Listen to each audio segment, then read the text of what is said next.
Hello दोस्तों, मैं हूं फजल रहमान और आप देख रहे हैं DN मीडिया। आज मैं आप लोगों के सामने देश के चंद बड़ी और अहम खबरों पर बातचीत करने वाला हूं। सबसे पहली खबर निकल करके आ रही है उत्तर प्रदेश के ज़िला बरेली से। जी हां, बरेली ज़िला से खबर निकल करके आ रही है। वहां के एक सरकारी स्कूल जो कि कमला नेहरू उच्च प्राथमिक विद्यालय के नाम से जाना जाता है, उस स्कूल में प्रार्थना के वक्त एक नज़म पढ़ा दिया गया, जिस नज़म को कहते हैं लब पे आती है दुआ बन के तमन्ना मेरी, जिसे अल्लामा इकबाल ने लिखा था। जब स्कूल के अंदर ये नज़म पढ़ाई जा रही थी तो उसी दरमियान किसी ने वहाँ का वीडियो शूट करके विश्व हिंदू परिषद के लोगों तक भेज दिया। वो लोग उस वीडियो को लेकर के थाना जाते हैं और वहाँ जाकर के रिपोर्ट दर्ज करा देते हैं और इस पर कार्रवाई भी होती है।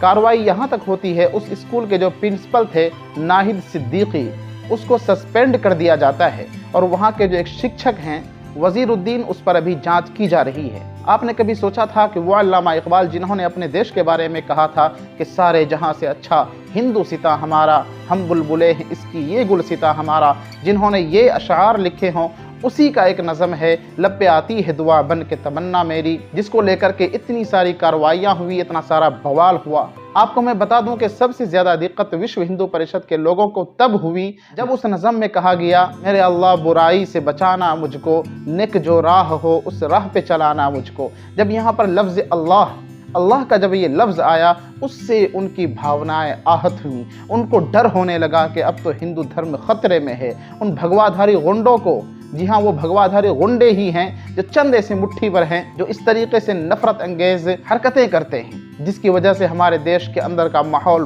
बिगड़ जाता है, बहुत ही ज़्यादा ख़राब होता है। फिलहाल प्रिंसिपल नाहिद सिद्दीकी को सस्पेंड कर दिया गया है और वजीरुद्दीन जो वहाँ के शिक्षक हैं उसके खिलाफ अभी जाँच पड़ताल की जा रही है। दूसरी खबर निकल करके आ रही है मध्य प्रदेश से। वहाँ के एक VHP यानी कि विश्व हिंदू परिषद के एक लीडर है जिनका नाम सुरेश शर्मा है। उन्होंने पुलिस इंस्पेक्टर के सामने ऐसी बातें बोल दी, अगर वही बात कोई और इंसान अगर बोल दिया होता तो अब तक वो जेल के सलाखों के अंदर होता। आपको मैं बताता चलूँ कि उन्होंने ये जुमला इस्तेमाल किया कि हारून शहर को जला देंगे, उन मियाँ की क्या औकात है, यानी मुसलमानों की वहाँ पर क्या औकात है, वो जो हिंदुओं से लड़ाई कर रहे हैं, झगड़े कर रहे हैं, उनकी औकात क्या है, मैं उनके पूरे शहर को जला दूंगा और मैं जेल चला जाऊंगा। ये कहीं और नहीं बल्कि पुलिस इंस्पेक्टर के सामने ये बयान दे रहा है और वहाँ पर पुलिस इंस्पेक्टर एक बेचारा बन करके, लाचार कह लें, बेबस कह लें, इस तरीके से खड़ा है उसके सामने। ऐसा महसूस होता है कि VHP के लीडर के सामने पुलिस प्रशासन, इंस्पेक्टर, कानून, संविधान नाम की कोई चीज़ ही नहीं है। उसके जी में जो आएगा वो करेगा, उसे कोई रोकने टोकने वाला नहीं है। ज़रा देख लें वीडियो। मान लो अगर TI थाना प्रभारी थाने पे नहीं है तो कुछ भी होगा, कुछ भी करेंगे। और मियां की इतनी औकात कैसे हो गई सालन की इनकी थी जो हिंदू की मारपीट कर रहे हैं, इनको होश में है क्या नहीं है?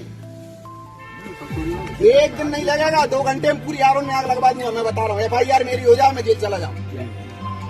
पूरे मियां में आग लगा देंगे। माँ क्या समझ कर रहे हैं? और जो लोग सपोर्ट कर रहे हैं उनकी भी एक केस कर देंगे। बाप को भेज, तेरे बस की बात नहीं। तीसरी खबर निकल करके आ रही है बॉलीवुड इंडस्ट्री से। एक सीरियल एक्ट्रेस थी तुनिशा शर्मा, जिन्होंने 24 दिसंबर को आत्महत्या कर ली, सुसाइड कर ली। और वो सुसाइड कहीं और नहीं बल्कि उनके सीरियल अली बाबा का जहां पर शूटिंग चल रहा था वहीं के मेकअप रूम में उन्होंने सुसाइड की। जब तुनिशा के मां को जब इस सुसाइड के बारे में पता चला तो उन्होंने FIR दर्ज कराया और उसमें उन्होंने साफ तौर पर लिखा कि अली बाबा सीरियल के हीरो का जो रोल अदा कर रहे हैं, जिसे शीजान खान के नाम से जाना जाता है, उन्होंने बहुत ही ज़्यादा दबाव दिया था हमारी बेटी के ऊपर। हो सकता है कि इसी वजह से उन्होंने सुसाइड की हो। फिलहाल शीजान खान को अभी गिरफ्तार कर लिया गया है, जांच पड़ताल जारी है। अब तक कोई भी खबर सामने नहीं आई है कि ये सुसाइड है या कोई मर्डर। देखो, जहाँ पे अली बाबा सीरियल एक चल रहा है, उसमें वो सीरियल में काम करने वाले तुनिशा शर्मा, इसने आज उनके सेटअप पे जो काम सीरियल का काम चल रहा था वहाँ पे सुसाइड कर लिया है। हैंगिंग मतलब ये हैंगिंग कर लिया है और उसमें उसकी माँ की यहाँ पे आने के बाद उसने माँ ने कंप्लेन दी है, तो उसके ऊपर पुलिस गुना दाखिल कर रहे हैं और आगे की तहकीकात कर रहे हैं। तो माँ ने क्या गुना दाखिल किया, क्या बोला है वो? ये सुसाइड, आत्महत्या करने के लिए उसको प्रवृत्त किया करके ये गुना दाखिल हो रहा है। किसने? कौन? सुजान उसका उसके साथ काम करने वाला लड़का है।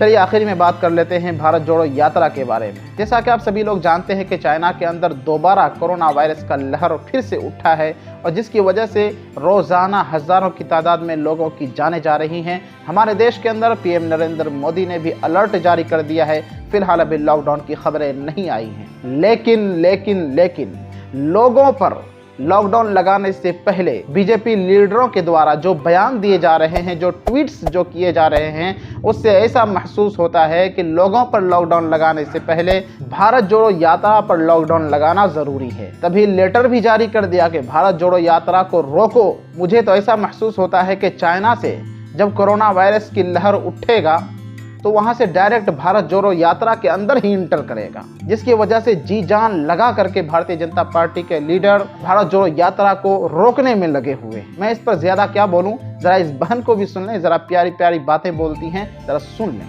भाई लोग भारत जोड़ो यात्रा में चलते हैं क्योंकि भाजपा की किसी रैली में गए तो गोदी मीडिया की फालतू की कवरेज मिलेगी और इन्होंने बिना मतलब के लोगों को कह देना बर्तन पीटो। 2020 में किसी ने सिलेंडर बजा दिया था मेरे कान के सामने, आज भी एक कान से अंधा हूं मैं। और राहुल गांधी को पकड़ना कितना आसान है, ये बंदा चल रहा है पैदल, मोगली जी चलते हैं गाड़ियों के काफिले में, बूथे के सामने एलईडी लाइट इन्होंने और लगवा रखी है। चीन का पता नहीं, चीन के वायरस को अगर इन्होंने लाल आंख से देख लिया तो मेरा लाइफ तो कंगना दीदी से भी ज्यादा खराब हो जाएगा। क्या कहाँ जाना है? रैली किसकी है? भाजपा की रैली में जाना ही नहीं। हमसे बड़ा वायरस है यहाँ पे, नफरत की बीमारी अगर हमें हो गई, भाईचारे में रह रहे हैं ना। कांग्रेस की भारत जोड़ो यात्रा कहाँ पहुंची है? दिल्ली चलो, जंतर मंतर दिल्ली चलो। और भाई लोग आप बताओ मुझे कि अगर भारत जोड़ो यात्रा में जाएंगे तो फायदा नहीं है।